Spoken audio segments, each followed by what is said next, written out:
in the past, our company has worked with Oregon State University. We went through a Blue Tag AOSCA certification with them over, I guess it started in 2019 and just wrapped up early this year, I think. Yeah, at the beginning of this year.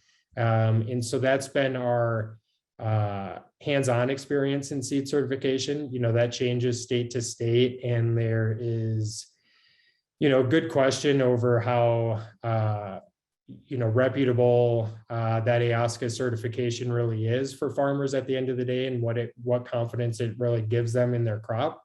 It can give farmers a lot of confidence in the seed that they're actually procuring, but not necessarily certifying that variety is going to perform where they're planting it and how they're farming it. And now we are working, we've worked with every state by state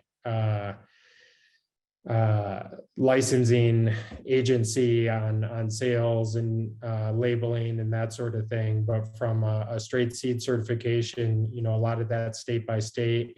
And a concern on the industrial side is a lot of farmers not using certified seed and us not requiring certified seed. And so we're going to inevitably find ourselves in a situation similar to that of the cannabinoid side of the industry, where people are telling you seed is one thing, but it's not actually certified, and the performance and the behavior and the potency levels and characteristics and all that stuff is going to be not true to form, and folks are going to get ripped off, and there's going to be unhappy farmers. And so that on its own certainly makes an argument that we need to do more for seed certification here, but we also just need to do a lot in general for seed development and creation and trialing.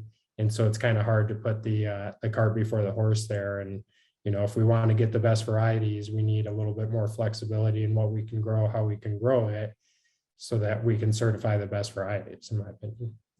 What are some of those key things that should be looked at that we haven't been, or you haven't been hearing talked about when we talk about the data collection for seeds or trials or this initial piece?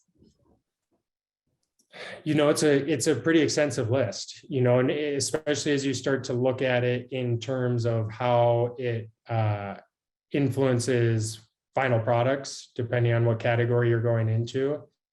But, at a minimum, need to be looking at, the seed varieties, of course, but time of planting, conditions, how it was planted, how deep it was planted, field conditions, temperatures, time of year, what fertilizer regimen you're treating that crop with, and then the characteristics of your season. It's hard to, other than trying to maybe calculate heat units or a value like that, it's really hard to kind of quantify the weather variable.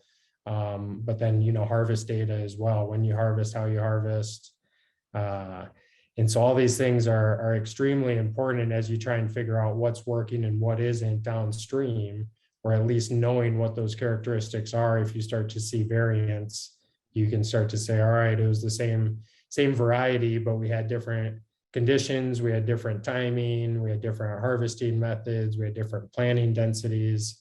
But once you put all those variables next to each other, it creates a relatively complex formula that will take quite a bit of time to solve, especially when you add in that geographic element. So you can't compare the trial you did in Colorado to the trial you did in Montana in a lot of ways, because you're going to have different influence that's certainly outside of our control. Right. Okay. Well, I'm just curious because, as my influence would be to really help gather some of this data and bring it together and understand what it looks like. I'm always curious about what it is industry is looking for. And so if you guys have specific things you are looking for, please bring them to the table and we can potentially talk about them as well. Hannah, had a really good question right here. Mike, do you see some effect of size seed on seed price? on? Good question, Hannah. And I see where that's coming from when you're looking at seed on a per pound basis. It really should be factored in, because at the end of the day, folks are looking for a density per acre. And, how do you get to that density and what's it cost per acre is really the driving factor that's going to influence a farmer on whether they say yes or no to certain varieties or certain decisions. And so while I haven't seen that yet, Hannah, I think that that's a great point and should be influenced, and that there should be a way to figure out, how many pounds of seed do you need to produce an acre or hectare, and then kind of work your math backwards from there so that you are competitive on a seed basis, because otherwise you could be paying a lot of money for big seeds and not getting a lot of acreage in the ground. So. Well, are we going to be moving? I mean, I understand that a lot of seeds are sold by pound, but is the industry going to a per seed, or like you know what I mean? Or is it still going to be a 25 and 50 pound bag of seed? I think it's still going to be sold by the pound on the industrial side. We certainly saw by the seed on the cannabinoid side of the business. I think for industrial and scaled acreage, that's, either one comes out to the same answer at the end of the day, but I think farmers are more used to pounds or kilograms of seed that they need to buy for their projects and calculating it that way. But size of the seed certainly influences all that. Good question. There's a well-developed OECD certification, which is internationally recognized. Is in US some discussion to follow such standard? Is in US the same discussion to follow? Anna, you're welcome. If you want to chat, you're welcome to chime in here. Go ahead, Mike. Yeah, I was just going to say, I think it's being discussed, but I haven't really heard a lot of progress being made, because right now we currently have so much state by state fragmentation that getting national influence on what needs to happen with seed, I think, is challenging right now. But I could be wrong there. Does anybody else have anything that they'd like to chime in on that? Or Hannah, you'd like to jump in? You're welcome to. Okay, so what about end products? Talk to me a little about the end market real quick. Especially as we're seeing the development of genetics and seeds, where are you seeing most of the market pull the production? It's a good question, and we're seeing interest in our network from a wide array of industries and application and companies that are knocking on our door. And along that vein, we're seeing a lot of variation between how far along people are in their projects. Some people have things that are find and replace. They just need to hit a certain spec, know that they can get enough of it at a certain price point, and they're ready to go.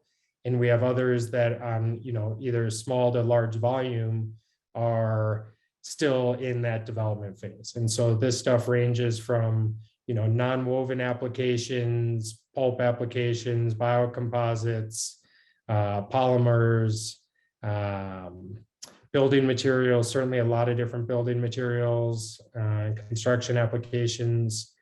I'm trying to think of what else has been coming across our desk recently. But a lot of those industries that are kind of in that find and replace, either R&D moment, or trying to identify when and where and if a supply chain will be available to them. But some of the biggest drivers right now that we're seeing are from conversations around construction materials, and really that big picture of, if carbon sequestration is going to become a bigger topic of conversation and pursuit, that's a way for it to be sequestered a lot further. Some of the plastic applications and numbers being thrown around, for those are just massive.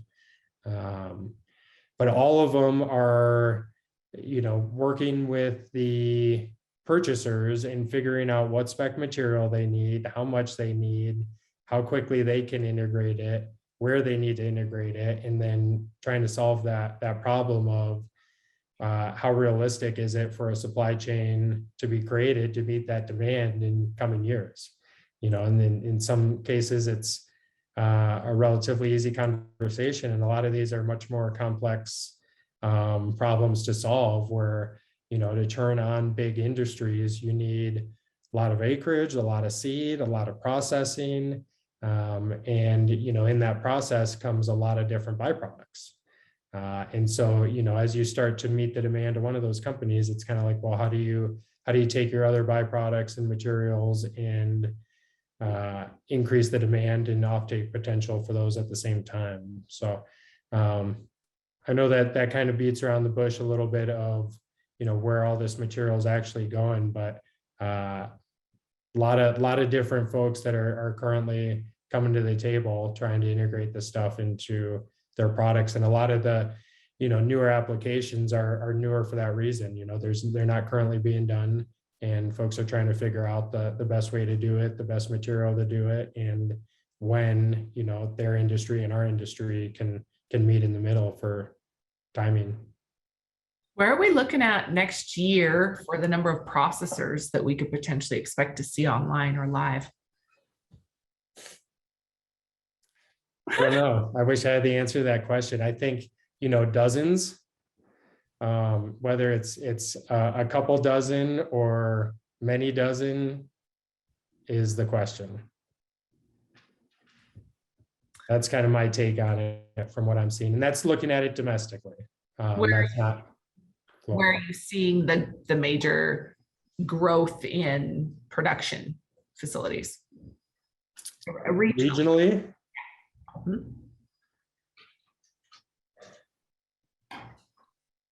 That's a good question. We're seeing interest all over the place. We're certainly seeing a lot of interest in kind of the middle of the country as you go vertically, like Montana down to Texas. That's certainly our sweet spot with where we operate currently. But for whatever reason, kind of that over into the Midwest, seeing a lot of interest there. But we're certainly fielding conversations from every corner of the country and folks around the world. So the interest is all over. It's really where do folks have confidence in acreage and have funding? And time. We've got to have some time to figure it out. Yeah, exactly. No, this isn't a jump in, get rich scheme. In fact, I was speaking with somebody today and it was really refreshing because he said he really appreciated the honesty in this is not, he said, well, yeah, this is another cash crop for our farmers. I was like, hold on, back up. Like, let me talk about some reality of what's happened. And so it really changed the trust in the industry or in what we were talking about. And it was rewarding. So just being able to be honest about what our time frame or what we're up against. Okay, so there have been a couple of questions about the THC limit and your opinion on raising the THC limit or eliminating it entirely, but specifically from 0.3 to 1%. It would be great. I would be very much in favor of that. I think how realistic though is another question. And I don't have a tremendous amount of confidence as that being a reality in the US in the near future. So, I would continue moving forward with plans and actions as though that's not going to be the case. And if that does change, it can be a nice bonus. But I don't personally see that happening in the short term, but I'd certainly be in favor of it. Sure. And well, yes, and I've seen so many articles. I'm in Utah where there's just some strict pigeonholes that things are being put into. And so, it just becomes more and more complicated there. Hannah you have another great point. Another point to discuss to the discussion is the fact that Australia has 1% THC limits. So keep in mind that this variety can easily go hot in the US, but may be great for breeding programs in the South. So that definitely, as the globe changes or as other areas change their THC limit, that definitely changes the, access to seeds that do not put that at risk. Good point. I don't really appreciate you bringing that up, but I kind of do. It's always been a challenge for hemp, and whether it's a true industrial variety or not, these things will almost all go hot if you give them the right conditions, but there's certainly ones that are more likely to go hot, and farmers certainly need to be careful there. And if we don't see an adoption to 1% or 0.6% or something in the middle, it would be nice to see more states adopt leniency rules so that if a farmer does go hot, but with the right intentions, that there's ways for them to use that crop and not have to destroy it. And we are seeing states start to put, reasonable measures like that in place. And so hopefully more will follow suit. Awesome. Awesome. Okay. Well, any other questions real quick? I want to be respectful of your time. We're bumping up at an hour. But how do people get in touch with you, Mike? If people want to get engaged or have questions or work together, Sure. Yeah, I'll type it in the chat box, but it's Mike, M-I-K-E at iHEMPX.com, iHEMPX.com. So feel free to hit me up there. And if there's anything we can do to help anywhere along the supply chain of either cannabinoid or industrial hemp, we would be happy to give it a shot. Cool. Well, I'd love to collaborate also. Talk to me real quick. Who fits inside that perfect box for your company? Like, who's that ideal client, customer? These days it's folks that are not in a rush to figure out the right way to get involved in industrial hemp from a processing perspective, and looking at product applications, what they're trying to do at the end of the day, and work that back into a processing and farming program. From trialing genetics to selecting those genetics, farming practices, harvesting techniques, and then processing solutions. We are working really closely with processing companies right now that have some really amazing technology, and working to see how we can get those lines online and give folks some options as they're looking at how to process this plant. Awesome. Well, I could keep talking because, of course, I want to dive into more and more as you keep going, but I will be respectful of your time and anyone else. Does anybody else have anything that they want to chime in with? Drew, I know that you're always super involved and have great, but Ryan, I saw you're on here as well. I don't know if you guys have anything you'd like to share. Other than that, okay, well, then we'll sign off. Thank you guys very, very much.